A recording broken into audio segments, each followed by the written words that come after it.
Bom, vamos lá para a parte 2, para o meu segundo vídeo. A parte da cadeira. A cadeira de rodas foi muito difícil da gente aceitar.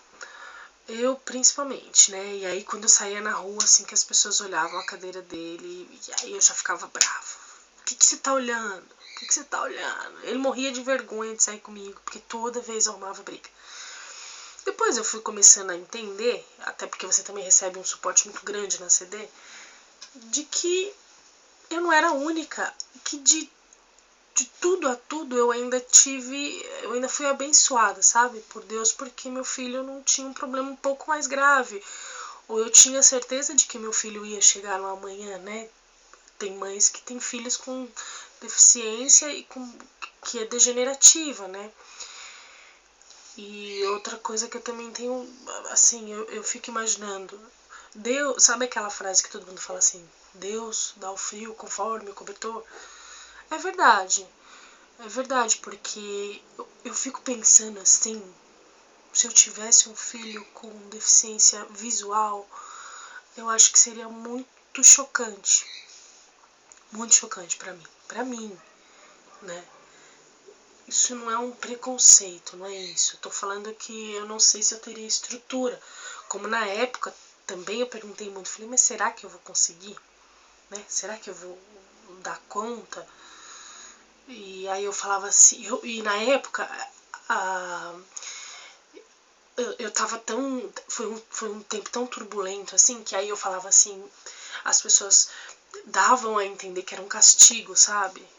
Mas isso é castigo, não sei o quê. E aí eu falava, mas por que castigo, né? E aí eu passei por um momento mais difícil, que foi uma época assim que eu não aceitava, né? Porque eu não aceitava que eu era capaz. Né? E eu falava, eu não sou capaz, eu não vou conseguir. Por que Deus fez isso comigo? Olha, eu sou filha caçula. 5 filhos, eu sou a caçula. Eu não tenho estrutura. Eu não vou conseguir nunca na minha vida. E aí eu falava pra Deus, eu não quero isso pra mim. O Senhor escolheu a pessoa errada. Sabe, era meu tete a tete com Deus. O Senhor escolheu a pessoa errada. E aí, teve uma vez que eu pensei em me matar. Eu falava assim, não, eu vou acabar com a minha vida, porque aí, né, acaba tudo. Tamanho redemoinho que tava na minha cabeça, né? E aí um dia eu tive um sonho. Deus me deu um sonho. E eu sonhei que eu tava chegando na plataforma do metrô. E tinha uma moça na minha frente. E a moça parecia muito comigo. E a moça se jogava assim na frente do trem, do metrô. E aquilo acabou comigo, aquilo foi um choque. E eu acordei assim, e eu tinha a sensação de que aquela moça seria eu. E aí então eu falei, ai meu Deus, tô fazendo tudo errado. E aí eu comecei a ter um pouco mais de consciência de que eu tinha sido escolhida, né? Que se era pra eu estar ali naquelas condições era porque Deus sabia da minha capacidade, que eu ia conseguir. E aí a cadeira veio, né? Eu fui lidando com essa coisa da cadeira, arrumando briga com todo mundo, só que a minha briga já era diferente. Aí eu já brigava pelo direito dele. Ele tinha um direito, ele tem o direito de ir e vir, não interessa se ele tá na cadeira. É um direito dele, ele tem um espaço no ônibus, ele tem o direito de gratuidade em alguns locais, ele tem a prioridade de atendimento. Então eu comecei a brigar nesse sentido, e aí eu comecei a ver, falar, puxa Deus, o Senhor confiou a mim um presente tão especial, que eu só tenho a agradecer, né? E aí eu comecei a olhar a deficiência do meu filho com outros olhos. E é isso, sabe? Quando você tem um filho especial, eu não sei que fase que tá, se você tem, você tem que entender, você tem que procurar entender que você é escolhido, que você não é excluído. Porque as crianças especiais, elas não levam esse nome em vão, sabe? Elas são mesmo especiais. Porque você vê, eu mudei muito. O que você mais quer na sua vida não tem a ver com valores, né? Você agradece a Deus todos os dias porque seu filho está ali com você.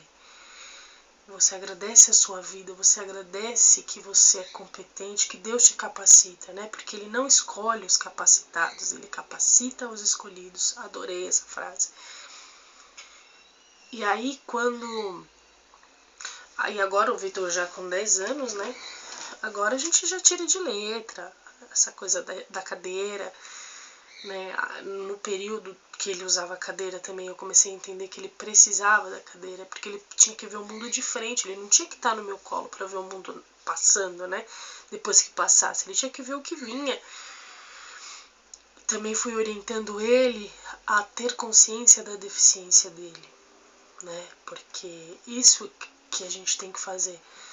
A gente tem que deixar os nossos filhos cientes do que eles têm, mas que isso não quer dizer que a capacidade dele seja menor, tá? Porque deficiência todos nós temos, todos nós somos deficientes, né? Eu acho que a pior deficiência que tem, eu acho, não tenho certeza, é a de caráter. Essa daí não muda. Aí quando as pessoas perguntam pro Vitor o que ele tem e tal, então ele sabe explicar. Não vou falar pra vocês que é uma maravilha ter um cadeirante em casa, porque ele tá chegando na fase da adolescência, então ele se revolta muito. Ele tem muitas frustrações, mas vocês têm que entender e têm que saber ensinar os seus filhos a lidar com essas frustrações. Porque essas frustrações também são nossas, é que a gente procura não demonstrar, né? Mas a gente também se frustra, mas você tem que, sabe, falar, opa, aqui não, frustração, eu tô resolvida. Nesse período, faz mais ou menos 5 anos que eu me converti, eu sou cristã, tenho muito orgulho disso, da escolha que eu fiz, mas acima de tudo de Deus ter me escolhido.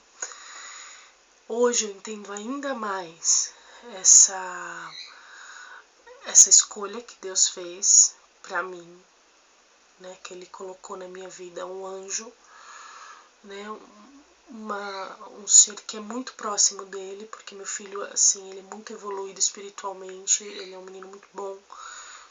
Não que o outro não seja, tô falando especificamente do Vitor, né? O Rafael também é um menino muito especial. O Rafael, na verdade, é meu braço direito, meu esposo trabalha. Eu trabalho em casa, como eu já falei, e o Rafael é quem mais me ajuda. Então, assim, o Vitor, ele aprendeu muito a falar, a jogar videogame, ele é viciado em videogame, e ele aprendeu com o Rafael.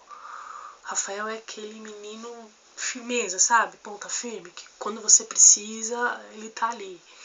Então ele leva o irmão dele no banheiro, ele fica com o irmão dele quando eu preciso sair, ele ensinou muita coisa pro irmão dele. Então, assim, eu só tenho a agradecer a Deus os filhos que eu tenho, a vida que Deus colocou pra mim, sabe? E é isso, eu queria, assim, se você tiver alguma dúvida, né, quiser fazer alguma pergunta, você estiver passando por uma fase muito difícil, né, você acabou, sei lá, de descobrir que seu filho tem uma deficiência, você precisa falar com alguém, você precisa contar pra alguém, sabe? Meu, vem, fala comigo, sabe? Deixa os seus comentários aí, porque às vezes a gente precisa ter uma visão diferente das coisas, a gente precisa ter uma visão melhor, uma luz no fim do túnel, sabe? Às vezes hoje você tá passando pelo que eu passei há 10 anos atrás, que foi quando eu descobri que meu filho tinha deficiência, né? Quando eu descobri foi muito chocante. Mas eu não tinha preparo. Mas Deus foi me preparando, foi, sabe? Então, se tiver, sei lá, num momento de tristeza, de dúvidas, eu tô aqui, que eu precisar, até porque eu quis criar esse canal por conta disso, porque eu acho que... Porque eu acho não, eu tenho certeza, a internet ela é uma porta para muitas coisas ruins e muitas coisas boas. Mas que a vida da gente só tem sentido quando a gente dá sentido na vida de alguém. Então, o que eu quero, qual é o meu intuito desse canal, é ajudar as pessoas levando para elas uma visão diferente, sabe, do que ela tá passando naquele momento. Então, se você estiver precisando, entre em contato aí no canal, se inscreve, curte, compartilha, passa para os amigos, tá? Passa para aquela amiga sua que você sabe que tem um filhinho especial, né? E a gente vai trocando experiências, tá? Bom, esse é o primeiro vídeo e aí eu espero vocês pro próximo. Beijão. Deus abençoe.